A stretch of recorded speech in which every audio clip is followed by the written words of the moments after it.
Coming up on this episode of FAS TV, the many approaches to tackling lameness in dairy cows. And we meet the Scottish Association of Young Farmers Club's Young Farmer of the Year.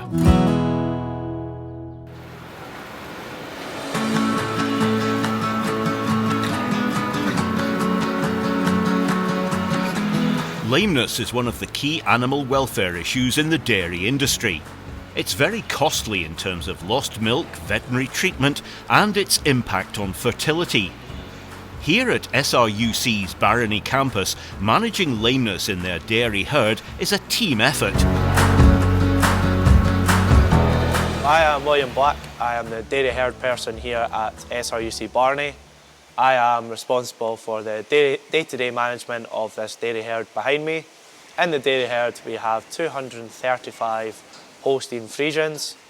They are producing about 11,000 kilos of milk a lactation at about 4.3 butterfats and 3.3 proteins. On the 300 hectares of ground that we have, it is obviously used for grazing in the summer, so our cows will go outside through the summer, housed during the winter. Lameness is a key kind of concern on any dairy farm. We kind of work as a massive team to make sure that it's as low as possible. So currently we sit at about lower than 10% lameness across our herd. I think that is mainly to do with the massive team effort that we do here at SRCC Barony. We have Colin Mason, our vet, we have Ryan Adamson, our routine foot trimmer, and then we have Davey Aitken, our veterinary technician, who will come in and do the clinical cases. Technology plays a role in helping the team detect lame cows. There's various different ways that we keep on top of our lameness in the herd. A key kind of aspect and tool that we use is our cow alert. You'll see on some of the footage of the cows, on the back foot we have a pedometer, typically called an ice cube. It monitors their lying times, their steps in a day. It gives us a row and ROM score, so it'll flag up a red or amber alert for anything that is progressively getting lame. So typically we try and get them seen before they get to a red. So Davey will see any amber alerts, so Davey will be in every 2 weeks and he picks up any amber alerts so that we can get on top of them before they develop into a red. The cow alert kind of is a really helpful tool for me in terms of if I think there's something going on with a cow, I can go into that and see exactly her step counts, her graphs, and see exactly what's going on. My advice for farmers would be that it's a massive team effort here. I know it's a big expense with the foot trimmers that we do have here at the Barony, but we see it as money well spent, and that the cow health is paramount to all success we have here. If we can keep these cows nice and healthy, they'll produce more milk for us, they'll be happier, and it's morally correct for the animal's welfare. My name's Davey Aitken. I'm from ARC Vet Centre in Lockerbie. I'm a vet tech there. I suppose my part is towards the team here at Barony. Targeting lameness would be involving the mobility scoring and visiting lame cows on a regular basis. We score these cows on the ROMS system. ROMS stands for Registrar of Mobility Scorers. The scores are the zeros and ones are cows that are classed as acceptable mobility. A score 2 cow is a cow that's easily identified on which limb she's lame on. We also say that a score 2 cow is a cow that would most likely benefit from some form of treatment. A score 3 cow is a cow that would be classed as a cow that can't keep up with the herd, and we would recommend that she receives treatment as a matter of urgency. So when we are scoring the cows, we try and see them as they leave the parlour. This gives us time to look at each cow individually and gives us plenty of time as she walks. So we score the cows probably every 6 weeks. As I say, along with the cow alert system, this identifies lame cows quickly, and we can identify what problems we have and we can treat them accordingly. I think at present we're in quite a good shape here at Barony. The lameness is certainly coming down and we're going in the right direction through quick identification and treatment. We don't have any specific lameness issues, nothing common. We have the regular problems that are seen in dairy herds with white lines, sole ulcers, a bit bruising, and of course a little bit digital dermatitis. With regards to the time scales on how often we score these girls, I suppose quarterly is what's required for certain milk contracts. Here I think we do it every roughly 6 weeks.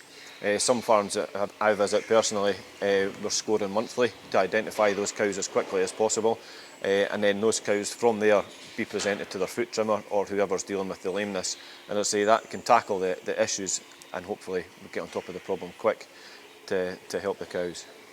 The benefits of mobility scoring is obviously lame cows have a huge financial impact on a herd. It's a fairly inexpensive tool to use towards sorting the cows out. The benefits are through mobility scoring we can identify lame cows at an early stage, and if we can identify them quickly we can treat the problem quickly and we can get that girl back up to full fitness as quickly and efficiently as possible. Fundamentally why this is working so well is we work alongside Will and Ryan, the foot trimmer here, using both the ROM scoring system and our cow alert system, identifying the problem cows, and where possible we'll respond as quickly as we can. If Will has a problem he'll give us a phone and we'll see that cow as quickly as possible. We routinely visit at least once every fortnight as well.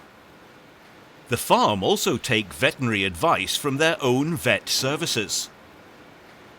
My name's Colin Mason. I'm a vet working with SRUC Veterinary Services. So some of our work is involved with disease investigation, disease surveillance, and I'm always also involved with some of the research at the Dairy Research Centre and the health and welfare of the cows in our dairy herds. First and foremost, lameness is an issue that the dairy industry is taking really seriously. It is a challenge in dairy systems, and depending on herds, the levels of lameness can be sort of between 20 and 30% sometimes. There's two main classes of lameness: claw horn lesions, which will be mainly sole ulcers and white line disease, and skin lesions, which will be digital dermatitis. We will have all of those conditions to varying degrees, but certainly in the last 6 months, the focus has been on digital dermatitis, which we identified as an increasing problem in the autumn of last year, and we've worked hard to try and reduce that in the last 6 months with reasonably good effect. In conjunction with the practice vet for the farm, we did what's called a blitz treatment for the herd, which was to identify all of the cows that had digital dermatitis lesions and treat them individually over a period of 3 days with topical antibiotics. One of the other big advantages is, although we're using antibiotics in that treatment, we're targeting it to the cows that need it. We're not using it right across the herd. So it is a responsible and appropriate use of the antibiotics that we have, and we're using them topically on the skin rather than injectably for the cows as well. So a proportional, targeted, fixed approach over a short period of time made a big difference in terms of getting our lameness levels down to where they are today. Cows here, we walk them through a foot bath once a day. They walk through copper sulfate in the foot bath, so it's not an antibiotic bath, which we haven't used and wouldn't use now. Washes the feet, it helps manage any of the digital dermatitis lesions that are there. The other thing that we have done here is actually change the foot baths. So we now have a concrete, longer, permanent foot bath that the cows like walking through. They're not stressed by walking through that at all. And it allows them to take more steps in the bath. It's a longer bath, 4 meters long, so they can walk through that, and that improves the effectiveness of the bathing that we're doing. Cow comfort is key to preventing lameness. Ideally, we want cows to be lying down for, approaching 12 hours a day. And what we've done here in the herd is to change the mattresses that the cows lie on. So they're now lying on a more comfortable mattress, which encourages them to lie down. And they now lie down for longer and closer to that sort of 12-hour target. So cows are more comfortable. They spend less time on their feet. And when they are on their feet, they're doing the things that we want them to do, which will be grazing outside, eating, milking, etc., etc. There are several steps in the process of tackling lameness in the dairy herd. First, if you can't measure it, you can't manage it. So critically is to use mobility scoring. The second bit is to look at the main causes of lameness, using foot trimmer records, using farm records, in conjunction with your vet, to identify what the main causes are. And once you know what the main principal causes are, that allows the farm team and in conjunction with vets and other advisors to focus on the main control strategies that are going to make the biggest difference. So that might be improving line times, it might be improving cow flow, it might be improving walking services, it might be improving foot hygiene. There's all sorts of areas that might help, and it's trying to find the most effective and appropriate one for each herd, because every herd will be different. The last key member of the team at Barony is the foot trimmer. I'm Ryan Adamson. My business is RC Adamson Limited. Do cattle services, so foot trimming, concrete grooving, freeze branding, and also do ROMS mobility scoring. My main role here is to do the routine foot trimming, so I am in once a month. We try and see every cow twice a year. So firstly, we'll try to pick them up before drying off, and then second, we try and pick their feet up again, have a look at them 100 days after calving. Some of the benefits of routine foot trimming is if you're doing it just before drying off, that means she's going into a drying off period with good foot shape. Secondly, if you're doing it 100 days after calving, this is the most likely period for them to pick up any problems. So then again, you're catching that before they go lame. Preventive trimming is far better than trying to cure a cow. With lame cows, they're more likely to go lame again. Every cow that comes in is obviously freeze branded with a number. I've got the number on their collars, their identification. So we enter that into the system. We report every little thing that we come across, so maybe bruising, sole ulcers, white line, everything goes into the system. At the end of the day, we print it off and then we leave it in the office for either Will or Dave to have a look at, so that they can go treat the cow that needs to be treated, or they can just keep an eye on it in the weeks ahead. The benefits of a foot trimmer far outweigh the costs. If you were to factor in all the costs that are affected with a lame cow, so that's going to be reduced milk yield, lower fertility rate. You know, you're going to have to pay for vet bills, you're going to have to pay for a foot trimmer maybe to come in, apply blocks, bandages. So if you were to add that up and then put it against the cost of a routine foot trimmer, the foot trimmer is going to pay for itself straight away. Also, an easy way for a farmer to think about would be, if they were out working on the farm all day and they had sore feet, are they going to be as productive and produce the best results as they can? You've got to look at the cow the same way. Another service I offer is concrete grooving. So a lot of farms have slippy passages. This is going to affect bulling behaviour again, which affects fertility. Also, the cows can be slipping and sliding. They could do the splits, which could result in premature culling. So basically, I'm called in, do concrete grooving. You groove the concrete, it offers better traction. The cows are going to be happier. They're going to be more mobile, and it's going to result in better results again. To get the best results on a farm, it is a team effort. I like to think I'm an integral part of it, coming in here and doing the routine foot trimming, working alongside Will and Davey. Lameness rate here is really low at the moment, and I think that's a result of us all working well together as a team.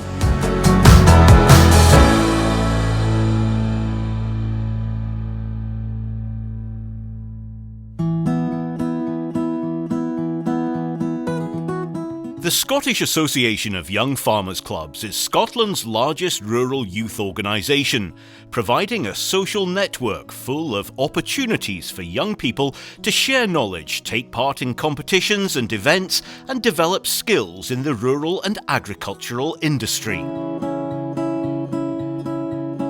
James Hamilton is a passionate young farmer recently crowned the 2021 SAYFC Young Farmer of the Year. James runs his own farm, Gill Meadowland Farm, a 240-acre beef and sheep farm on the Callender estate. My background in agriculture, I was very much born into it. My dad and my grandpa farm it through at Straven at home. They've got beef, sheep, dairy, they grow spring barley as well for feeding, so relatively similar setup to this. When I turned sort of 16, got the opportunity to come through here, and my granddad was talking about retiring. And this is a tenanted farm. He didn't really want to give it up, so I got the chance to come through here and take it on and see what I could do with it. So I've been here ever since. That's 8 years I've been here now. Getting there slowly. I think definitely just had to come to terms with it, things very quickly, that it wasn't going to just happen overnight, and things weren't going to just look the way I wanted them to look straight away. I'd say this is definitely advice for anybody that's starting out on their own, is don't get a bit downhearted that things aren't the way you want them to be. Like, as long as, I'd definitely say I work on it doesn't need to be perfect, as long as it was better than last year. That's my philosophy. As long as things are going the right direction, you're doing all right, but always room for improvement. Well, I would say I was very, very lucky getting the chance to come here at the age I did. Possibly would maybe say maybe a bit too young, but you take the chance when it's there.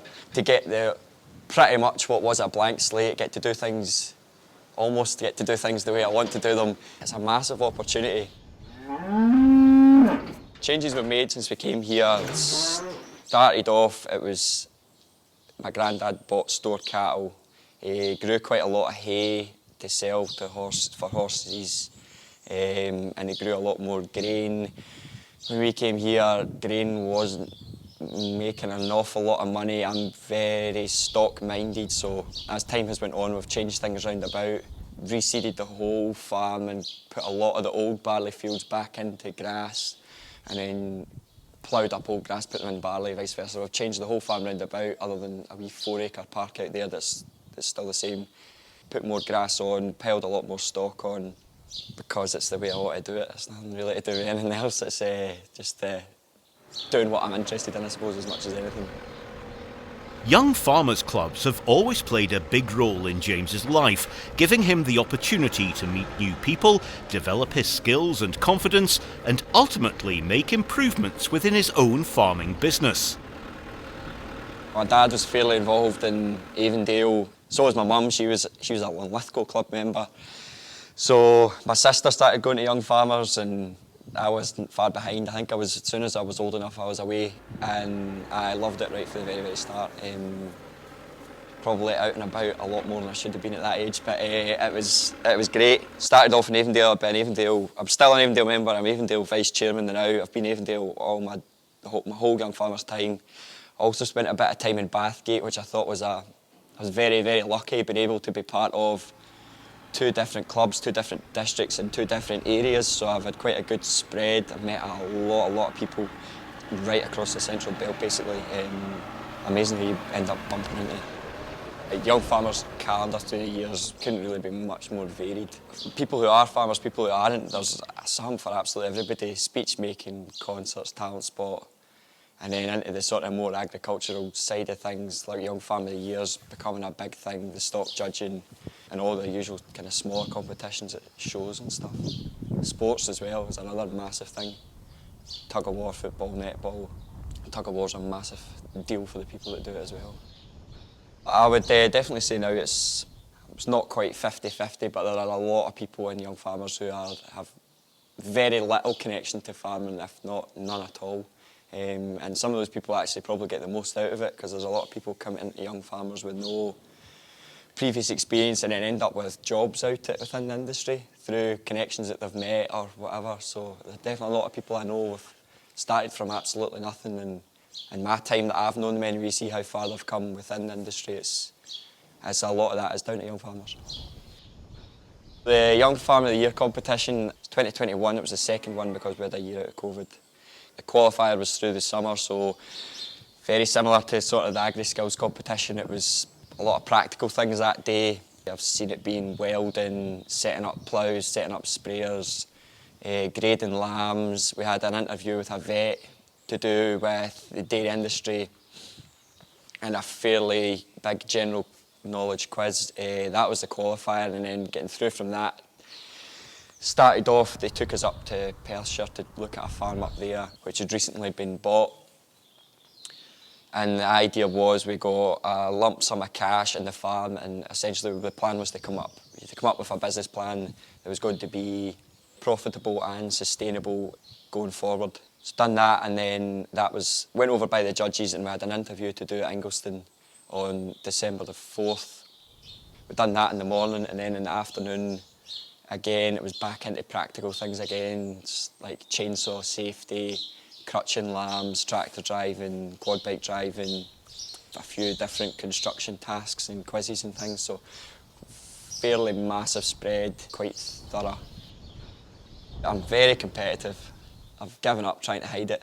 The competitions, especially things that mainly agriculture based, Lanarkshire stock judges, I've been involved in that for almost 10 years now. We get really into it. It's very, very competitive, but I thoroughly enjoy it. Been a lot of places through Lanarkshire stock judging practices, and it is the biggest competition to win in Young Farmers maybe second to Young Farmer of the Year.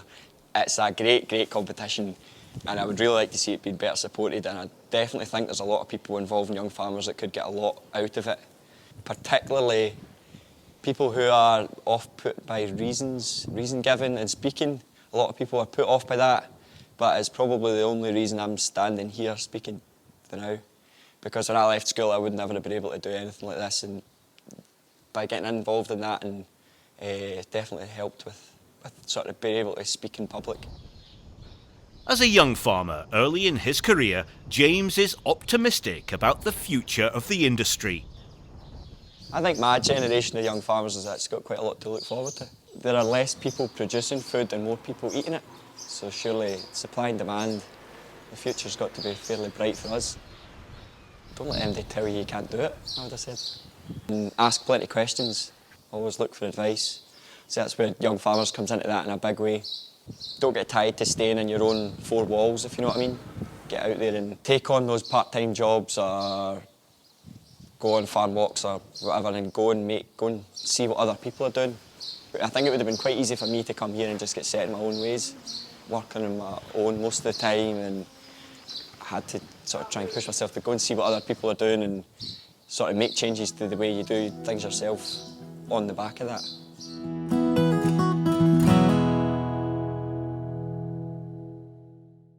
After a relatively mild winter where crops have looked really good right through from the autumn, we're now in a period moving into March where we've got pockets of snow lying and a little bit colder, but despite appearances, snow is actually a brilliant insulator of disease. And this year, because of that slightly warmer, milder winter that we've had with very few frost days, we're actually seeing a bit more disease than normal in the winter crops. So, for example, mildew coming into winter barleys, and we're in a crop of wheat here, so little bits of septoria coming through as well. And of course, the other one to worry about in wheat, and particularly where we've had snow cover, is yellow rust, which actually quite likes that insulating layer. Soil conditions have generally been very good over the winter as well, but probably there's a useful reminder in this snow thaw at the moment that going in very early with spring barley crops can be a mistake, and we anticipate that soils will be a little bit wetter and colder now. So just be a little bit more cautious about rolling in the spring barleys. And as we think of the spring barleys, a few points to think about for their health would be the seed treatments. So testing seed ideally to know what diseases are there. And we're seeing a little bit more net blotch, so try and specifically test or treat for that. Maybe a few other points. Winter oilseed rapes now are quite advanced and extending, and again probably related to snow cover. They're suffering a little bit of bird damage where birds are hungry and are grazing those crops. And again, because of the warmer conditions, a little bit more light leaf spot in those crops than normal, so treating for that disease at stem extension will become due really as soon as ground conditions allow you to get over the fields. Hello, I'm Raymond and welcome to the Rural Roundup. ARPID have recently announced a new SACGS, which is the Sustainable Agricultural Capital Grant Scheme, which is open in April this year. This is a targeted round to assist farmers and crofters and agricultural contractors to purchase low-emission slurry spreading equipment and slurry store covers. The IACS SAF window opens on the 15th of March and closes on the 16th of May. The entitlement transfer form deadline is the 4th of April. Please remember that there will be no paper copies of SAF forms issued this year. So if you previously used a paper form, then please use this time to contact your local ARPID office to set up your rural payment account and claim your offline identity. In advance of your IACS, please remember to check your map, ensure your entitlements are up to date, and please get all your information ready for any entitlements that you may have sold or purchased for this year. The Agri-Environment Climate Scheme deadlines are the 29th of April for environmental applications that are non-collaborative, the 31st of May for environmental applications involving 5 or more collaborative businesses, the 24th of June for standalone slurry applications. The public access funding applications are now open and they close on the 29th of April. Finally, the hedge cutting close period starts from the 1st of March and runs through till the 31st of April. So remember, no hedge trimming or cutting after the 1st of March. Stay tuned for more from FAS TV and the Farm Advisory Service.